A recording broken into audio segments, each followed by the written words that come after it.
أعوذ بالله من الشيطان الرجيم. بسم الله الرحمن الرحيم. السلام عليكم ورحمة الله وبركاته.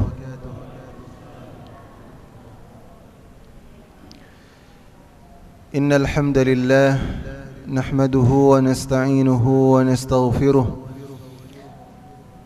ونتوب إليه ونعوذ بالله من شرور أنفسنا ومن سيئات أعمالنا. من يهده الله فلا مضل له ومن يضلل فلا هادي له. أشهد أن لا إله إلا الله وأشهد أن محمدا عبده ورسوله لا نبي ولا رسول بعده. اللهم صل وسلم وبارك على سيدنا محمد وعلى آله وصحبه أجمعين. أما بعد. Jamaah salat isya dan salat tarawih yang dirahmati oleh Allah Subhanahu wa taala. Alhamdulillah, di malam hari ini untuk kesekian kalinya kita melaksanakan salat tarawih. Kita memasuki malam yang ke-16 dari bulan suci Ramadan. Separuh dari bulan Ramadan sudah kita lalui, sudah kita jalani. Tentu kita sudah banyak catatan-catatan yang bisa menjadi evaluasi terhadap perjalanan yang sudah kita tempuh selama separuh dari bulan suci Ramadan ini.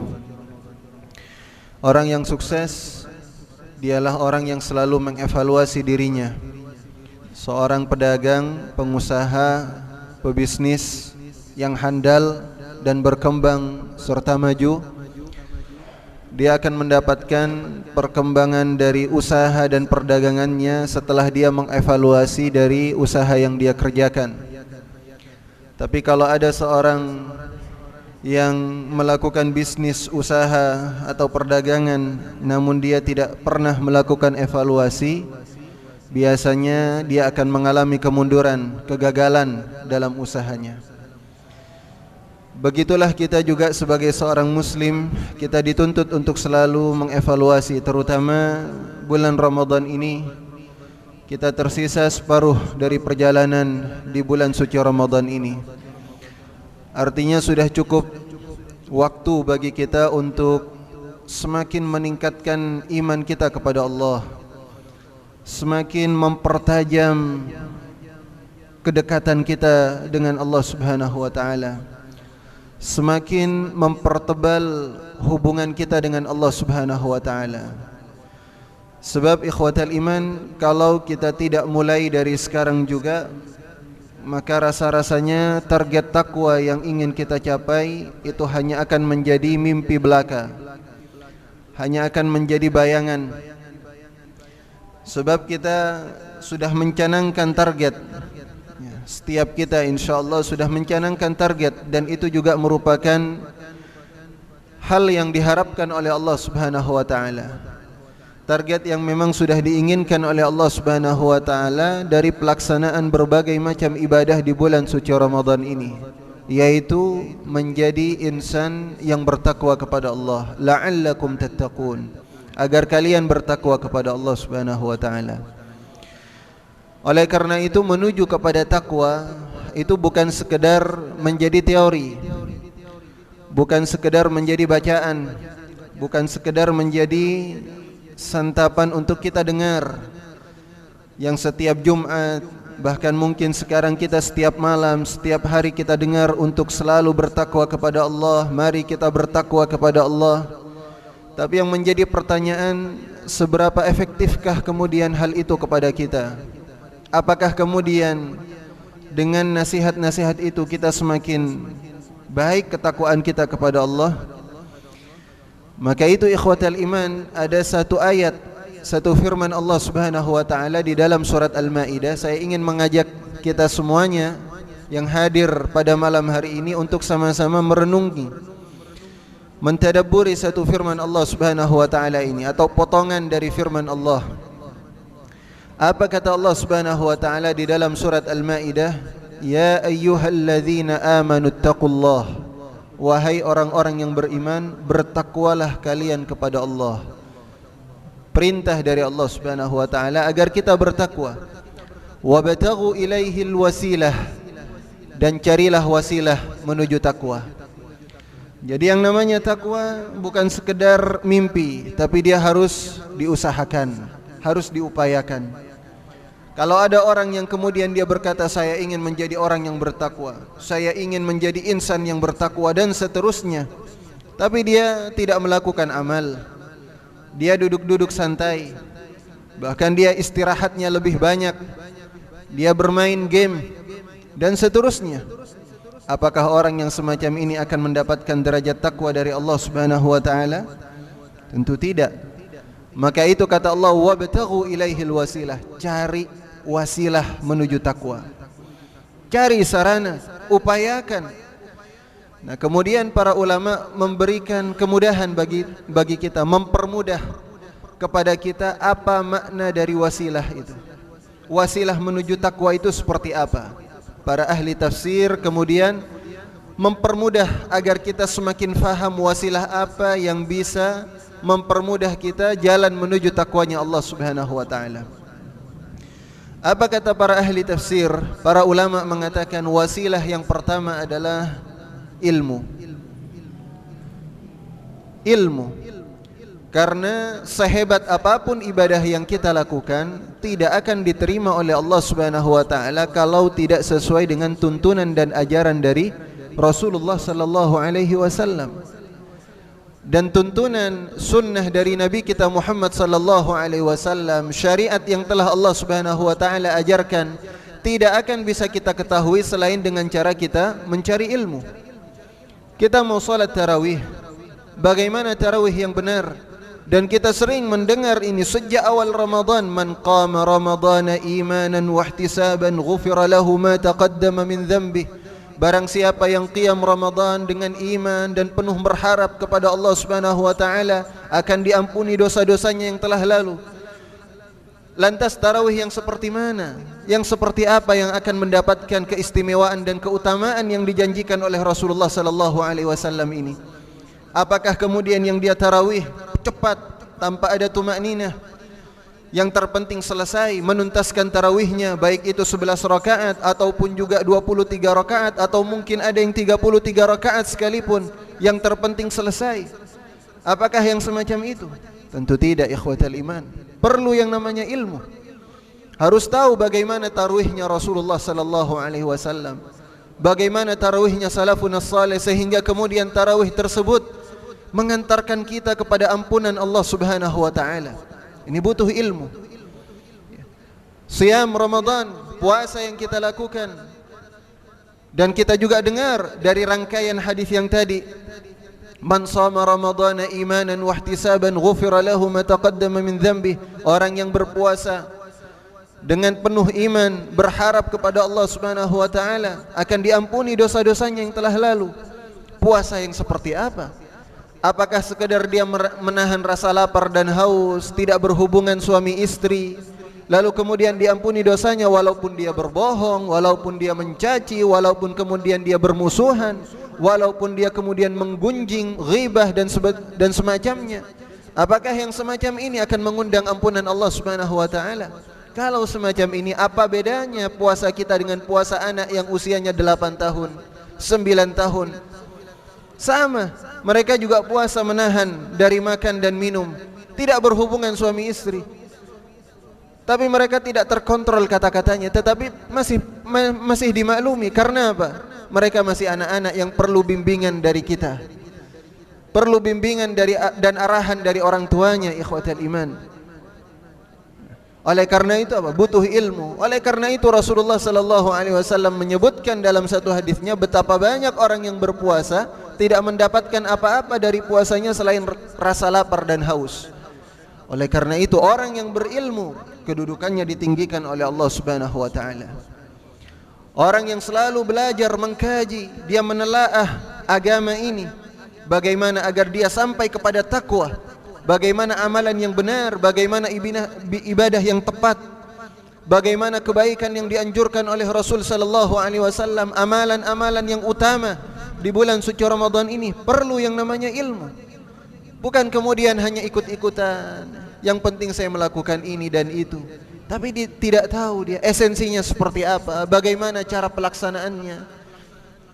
Butuh ilmu, ikhwatal iman. Oleh karena itu orang yang berilmu, orang yang tahu, orang yang faham, kata Allah Subhanahu wa taala, yarfa'illahu alladhina amanu minkum walladhina utul ilma darajat.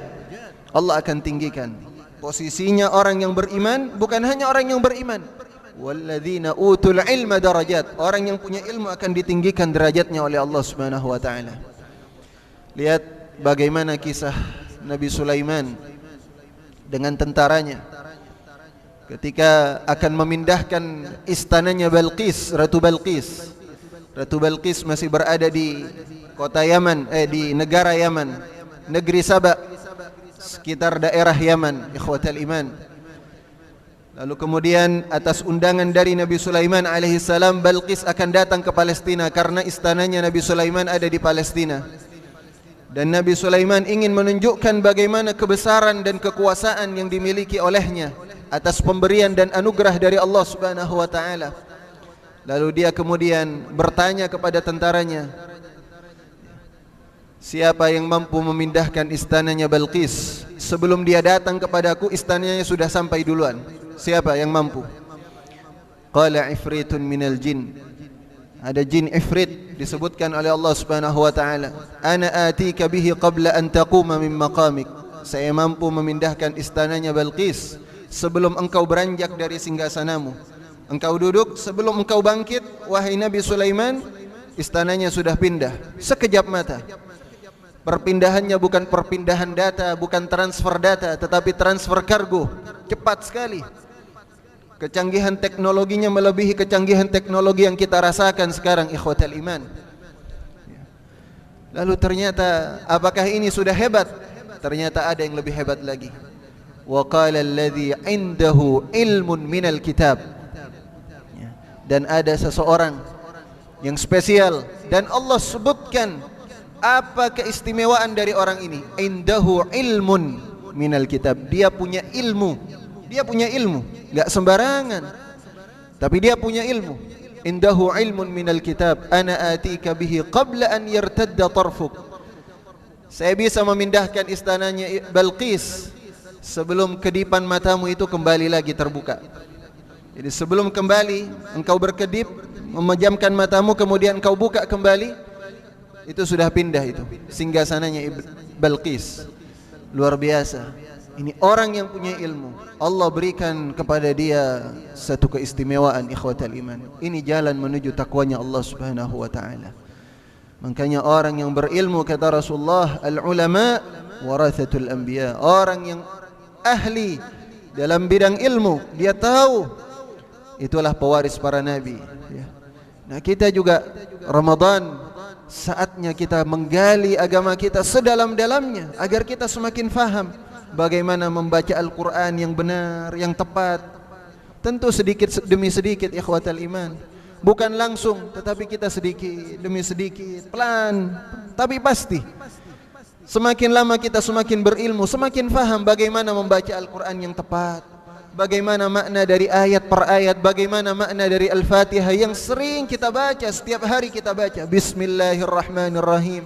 Kita hayati maknanya. Ketika kita salat, kita hayati, kita renungkan maknanya, ikhwatal iman, akan semakin membuat kita khusyuk kepada Allah Subhanahu wa taala. Inilah yang akan membawa kita kepada ketakwaan. Yang kedua, makna dari al-wasilah adalah amal saleh. Ya. Jadi amal saleh bukan hanya sekedar punya ilmu, tetapi ilmunya kemudian diamalkan. Amal itulah yang kemudian akan mengantarkan kita kepada takwanya Allah Subhanahu wa taala. Sebab namanya takwa itu bukan sekedar tadi seperti yang dikatakan, bukan hanya mimpi, tapi dia diamalkan. Ada amalannya. Kita salat tarawih, puasa, mengaji, ya tilawah Al-Quran kita, zikir, kita membantu orang lain, sedekah, kita memberikan iftar kepada orang lain, kita memberi kemudahan, keringanan kepada orang lain, kita tidak menyakiti orang lain. Semua itu jalan menuju takwanya Allah Subhanahu wa taala. Jadi harus kemudian diamalkan. Amalan yang sesuai tentunya dengan kemampuan kita masing-masing. Ada mungkin yang kemampuannya dia berinfak, tapi dia ikhlas betul infaknya di jalan Allah Subhanahu wa taala. Biasanya amalan yang ikhlas itulah yang akan langsung diterima oleh Allah Subhanahu wa taala. Ini yang kedua, ikhwatal iman. Yang ketiga, kata para ulama, suhbah salihah, pertemanan yang baik. Jadi sudah ilmu, sudah amal, butuh yang namanya teman yang baik. Sebab fitnah dunia itu begitu berat, tantangannya itu begitu hebat. Harus punya partner. Kalau kita tidak memiliki partner, gampang kemudian kita digoyang, gampang rapuh. Kalau kita sendirian itu mudah untuk diganggu, untuk dipengaruhi. Makanya kita butuh partner. Ketika kita sedang lemah, teman kita, sahabat kita yang akan menguatkan kita. Makanya kita butuh teman yang baik, teman yang soleh. Perhatikan kepada siapa kita bersahabat. Namanya sahabat itu yang sering kita berkomunikasi dengan dia, bercengkrama dengan dia, bergaul dengan dia, berinteraksi dengan dia. Itu namanya sahabat yang kita percaya kepadanya. Bahkan seringkali rahasia kita ungkapkan juga kepadanya agar selesai permasalahan kita. Sahabat.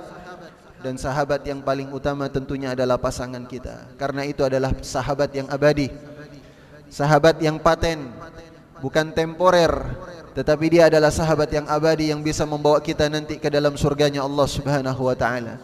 Makanya jadikan pasangan-pasangan kita itu sebagai pasangan yang saleh atau salehah. Istri kita jadikan dia sebagai istri yang salehah. Kalau seorang wanita, jadikan suaminya sebagai suami yang saleh, karena itu akan menjadi partner berdua. Kalau dia punya anak, anaknya akan dibimbing, diarahkan menjadi anak yang saleh dan salehah. Kalau itu dibangun, ikhwatal iman, luar biasa. Inilah keluarga yang penuh dengan ketakwaan kepada Allah Subhanahu wa taala. Maka itu takwa itu bukan sebuah khayalan, bukan sekedar mimpi, tapi dia harus diupayakan. Ilmu, amal saleh dan pertemanan yang saleh dan salehah, itulah yang akan mengantarkan kita kepada jalan takwa kepada Allah Subhanahu wa taala. Semoga ini bermanfaat. Semoga Ramadan ini kita tuntaskan dengan mendapatkan gelar takwa dari Allah Subhanahu wa taala. Baik, lebih kurangnya dari saya mohon maaf. Wabillahi taufiq wal hidayah. Wassalamualaikum warahmatullahi wabarakatuh.